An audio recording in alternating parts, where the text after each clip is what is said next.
गुरुदेव जय महाकाल. काल आपण पश्चिम दिशेचा विचार केला.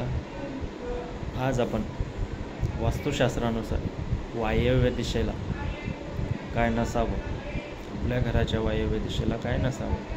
तर आपल्या घराच्या वायव्य दिशेला दरवाजा नसावा, लिफ्ट नसावी, ती दिशा कट किंवा वाढीव नसावी,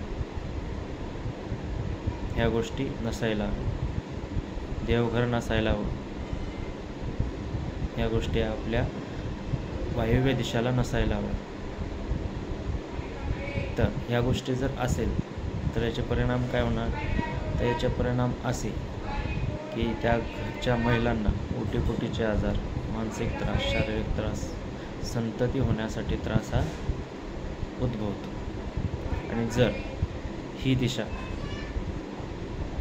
चांगल्या गुणदोषाने भरलेली असेल, म्हणजे वास्तुशास्त्रानुसार जर ही दिशा असेल तर चांगलं संतान प्राप्ती होते, संतान व्यवस्थित निघतं, म्हणजे दुर्व्यसनी नसतो संतान. आणि मानसिकदृष्ट्या या महिला सक्षम असतात. या जर दिशा चांगली असेल, वास्तुशास्त्रानुसार असेल, चांगले असेल म्हणजे काय? तर ह्या दिशेला समजा लहान मुलांची शयनगृह असेल किंवा वृद्ध व्यक्तीचं शयनगृह असेल, खिडक्या असेल, सेप्टिक टँक असेल, तर अशा या दिशेला जर ह्या गोष्टी असतील तर महिला सक्षम असतात, शारीरिकदृष्ट्या मानसिकदृष्ट्या सक्षम असतात.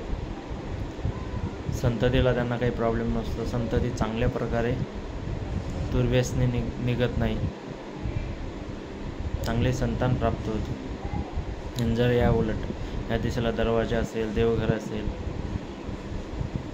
लिफ्ट असेल, ही दिशा कट किंवा वाढीव असेल तर मात्र अशा घरच्या महिलांना ओटीपोटीचे आजार, संततीसाठी प्रॉब्लेम आणि मानसिक आणि शारीरिकदृष्ट्या आजार पण जाणवतो. त्यामुळे तुमच्या घराच्या दिशेलाही असा काही प्रॉब्लेम असेल तर आपण रेमेडीज करून ते ठीक करू शकतो. जर तुम्हाला याचा प्रॉब्लेम जाणवत असेल तर आपण रेमेडीज करून ते वास्तू ठीक करू शकतो. चला, ज्या कोणाला वास्तूचे व्हिजिट करायचं असेल, करून घ्यायचं असेल, त्यांनी आमच्या खाली नंबर दिलेला आहे डिस्क्रिप्शनला, त्या नंबरवरती कॉन्टॅक्ट करून आपण वास्तू व्हिजिट करू शकतो. चला, आजच्यासाठी एवढंच. जय गुरुदेव, जय महाकाल.